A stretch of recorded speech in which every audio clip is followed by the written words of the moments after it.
자, 여기 참 어처구니 없는 34번 문제가 왜 나는 어처구니 없다고 했는가 하면 요게 요 문장 있죠. 그죠? 이름을 바꾸어서 현실에 적응하기보다는 그대로 현실을 바꾸어서 이름에 적응시킨다. 이 말이 이제 녹색 신호등을 이제 왜 녹색 신호등 해야 되는데 파란 신호등에 가고 이제 빨간 신호등에 선다. 파란 게 아니고 녹색인데 그래서 이제 실질적으로 녹색이라서 리얼리티에 맞추어야 돼서 이름을 파란 신호등이 아닌 녹색 신호로 바꿔야 되는 거를 그게 아니고 우리는 파란불에 가고 빨간불에 쓴다라고 해서 현실을 어디에다가 이름에 맞추는 이야기를 여기에서 이만큼 일본하고 똑같이 된다라는 그 얘기를 했는데 요게 바로 4월 모의고사 작년께 이게 해겔하고 아리스토텔레스가 나오는데 뭐가 나오는가 하면 보편자와 개별자에 대한 이야기가 나와. 자, 보편자와 개별자에 대해서 제가 좀 어떤 방편을 써서 말씀을 드리든가 하는데 우리 중학생들까지 알아먹도록 하는 식의 이야기를 하긴 하는데 들어봐요. 왜냐하면 이렇게 들었을 때하고 안 들었을 때하고 차이가 있으니까 서양에서는 외부적인 세계가 명료한가를 알고 우리 동양은 내가 명료한가를 옛날부터 이제 돌을 닦는다 그러면 서양은 돌을 어떻게 닦는가 하면 세계의 진리를 찾아서 닦았고요. 우리는 돌을 닦으면 내면적 세계로 가는 거예요. 그러면 다시 봐봐. 우주의 붕괴는 두 가지가 있어. 실제로 빅뱅에서 빅크런치가 일어나가지고 전 지구 우주가 뭉가지는 보편자적인 우주 종말이 있는 반면에 사실은 내가 죽어보면 우주가 죽는 거지. 동의하십니까? 보통 우리는 그 우주의 붕괴나 우주의 죽음은 뭐예요? 나의 죽음이야. 그 세상에서 가장 중요한 것은 천상천하 유아 독존이에요.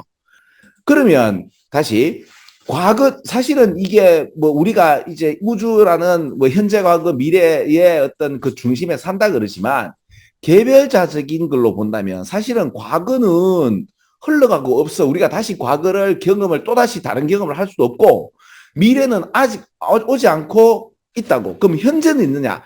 현재도 사실은 현재가 뭐야? 그럼 예를 들어 내가 전번에 또 다른 어떤 궤변이라기보다도 봐봐. 내가 지금 있는 이 존재하는 이 시점은 그러니까 0.01초 전도 아니고 0.01초 후도 아니고 바로 이 시점인데 그럼 이 시점이라고 하는 이 시점에 대한 개념을 어떻게 잡을 것이냐?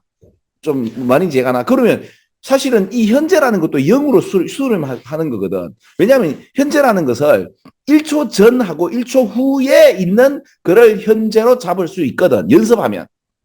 호흡을 길게 하는데. 그러면 그런 느낌을 받아. 그러면 현재라는 것이 내가 지금 뭔 말인지 아나? 지금 현재라는 것은 0.1초 전에 그 과거와 0.1초 전에 과거에 바로 이 중간에 있다라고 하면 아니지 0.001초 전과 0.1초 후에 이 중간 값이라고 그렇게 본다면 0으로 수렴을 하게 되잖아. 그러면 사실 현재도 없거든. 이래 말하면 이게 뭐 마리아 방구야인데 철저하게 내 중심으로 세상을 바라보는 관점을 갖게 되면 인디비듀얼이라고 하면 되고 이 철학적인 어떤 스탠스를 어떻게 질 것이냐 아니면 외부적으로 갈 것이냐는 거는 이거는 가장 어떻게 사유할 것이냐에 대한 가장 기본적인 거라. 그래도 모르겠다. 몰라대. 모르세요. 그럼 근데 이제 내가 말하고 싶은 거는 뭔가면 아리스토텔레스라든지 옛날에 2000년, 3000년 전에 이제 서양의 이런 철학자들은 사실은 동양인들처럼 생각한 듯 하는 그런 느낌이 좀 있는데 이게 어느 순간 이제 서양에서 보면 한 2000년 이후로 이렇게 로마 그리스를 지나가지고 이제 서양적인 뭐 그걸 보면 외부 세계에 대한 경험이라든지 뭐 논리라든지 이런 얘기를 해요. 그런데 칸트 이후로 다시 이제 왜 불교 철학이 그렇잖아. 나를 중심으로 해서 세상을 왜 세상이 명료한 게 중요한 게 아니고 인간 자체가 세상을 바라볼 수 있는 이런 그렇게 설정돼 있지 않다. 라고 우주를 이해를 못하겠다면 양자역학이 예를 들어 우주는 잘못이 없다. 인간이 우주를 갖다가 이해할 수 있는 그런 구조로 안 돼 있다. 뭐 이런 거죠. 그죠? 그래서 철저하게 주관적으로 시작을 하자. 아니다. 객관적 세계를 중시하는 것이 맞다. 그 어느 게 맞나?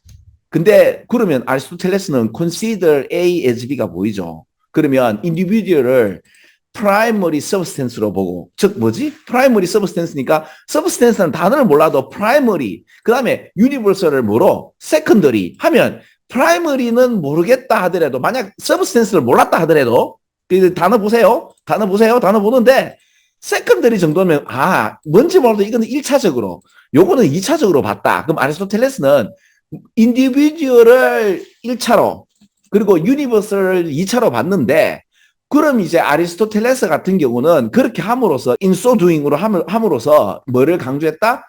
유니버설을, 즉 보편자를 subordinate라는 부하다. 어디에 대한 부하다?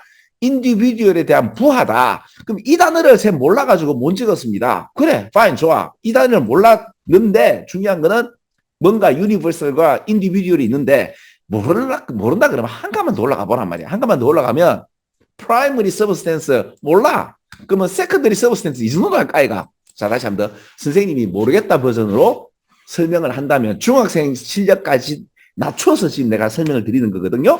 그러면 secondary라고 하면 그럼에도 아리스토텔레스 같은 경우는 뭔가 모르게 유니버설을 갖다가 두 번째로, 인디비듀얼을 첫 번째로 봤다. 해겔과는 반대다. 그러면 해겔은 어땠느냐? 해겔은 무슨 말인지 모르겠는데 유니버셜이 나오고 그 다음에 인디비듀얼이 나온다. 그러면 이걸 갖다 다시 한번 보편자와 개별자에 대한 인터릴레이션이니까 요게 상호관계나 인터랙션이니까 상호작용이죠. 이 있다 하더라도 그럼 해겔은 어떻게? 당연히 보편자를 뭐보다 개별자보다 더 높게 갖겠지. 그럼 이제 보편자가 개별자보다 훨씬 프라이오리티, 우선순위를 둔다라는 뭔가 구분해가지고 아리스토텔레스는 개별자를, 그러니까 나의 죽음은 우주의 종말이라고 본 것은 아리스토텔레스. 해겔은 내가 죽든 말든 우주는 존재한다 라고 이제 생각을 하신 거지. 그러니까 어떻게 보면 서양 철학의 근원에 좀 더 손을 들어준, 그죠? 동양은 그렇지 않았거든요. 사실은 불교 철학이 그래요. 내가 죽으면 우주가 죽는 거예요. 아무튼 그래, 현재도 없고 사실은 그래, 과거도 없고, 왜 과거는 지나가서 없고 미래는 오지 않아서 없고 현재도 사실은 어떻게 보면 영의 수렴하는 없다. 그럼 나는 어디? 그죠? 나는 누구? 여긴 어디? 뭐 이렇게 되잖아, 그죠? 그것으로부터 이제 치밀한 어떤 사유를 통해서 깨달음을 얻는 거겠죠? 뭐가? 예, 동양에서는.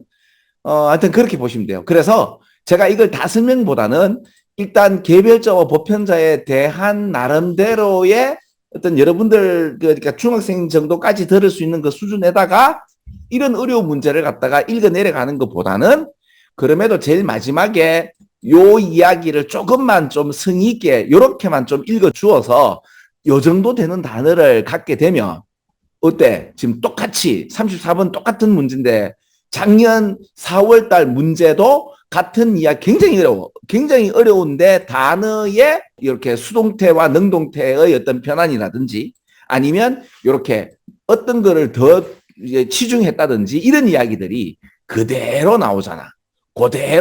그죠?